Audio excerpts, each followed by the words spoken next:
Bonjour les mamans. Le passage qui sera l'objet de notre méditation de ce matin se trouve dans Jean chapitre 17, versets 20 à 27. Dans ce passage, Jésus nous invite tous ceux qui croient en lui à être un, tous ensemble, de la même manière que lui est un avec le Père. En d'autres termes, Jésus nous appelle dans ce passage à l'unité. L'unité est mentionnée à plusieurs autres endroits dans la Bible. Premièrement, il est question d'unité déjà dans ce passage qui est l'objet de la méditation, parce que Jésus dit clairement que par l'unité que nous manifesterons, les personnes qui ne croient pas en Dieu seront amenées à croire que Jésus a réellement été envoyé par Dieu. En d'autres termes, notre unité servira de témoignage vis-à-vis des personnes du monde qui ne croiraient pas en Dieu.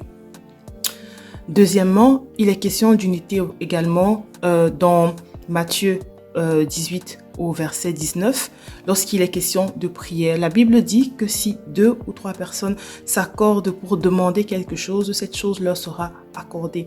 En d'autres termes, le fait de s'accorder pour demander quelque chose sous-entend qu'on se soit mis d'accord, sous-entend qu'on ait fait une prière en unité et en accord. Et donc, il y a réellement un mystère et une puissance derrière la prière faite en unité. Troisièmement, il est également question d'unité dans Éphésiens au chapitre 4, verset 13, lorsqu'il est question des divers dons et appels que nous avons.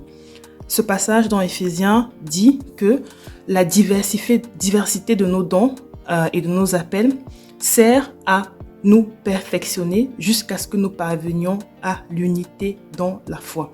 Quelque chose qui m'interpelle particulièrement, le fait de se dire que Dieu nous a créées toutes différentes, chacune avec son appel, chacune avec ses dons, chacune avec ses talents, afin que ces différences nous permettent d'être unis. C'est quelque chose qui paraît quelque peu contradictoire, et c'est tout le mystère justement de ce que Dieu nous apprend. Le fait d'être différent, d'avoir chacune sa fonction dans le corps de Christ, sert à nous faire paraître comme un.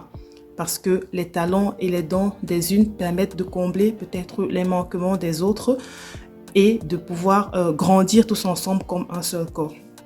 Alors ce matin, j'aimerais vraiment nous encourager à prier pour l'unité.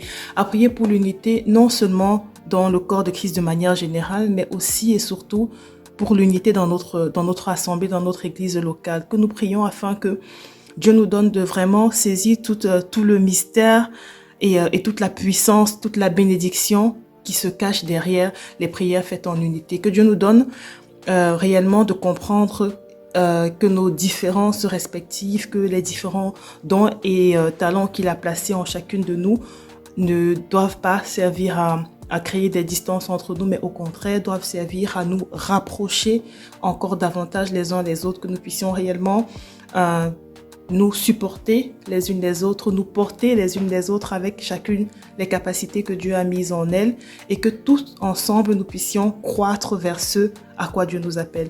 Que Dieu nous bénisse les mamans.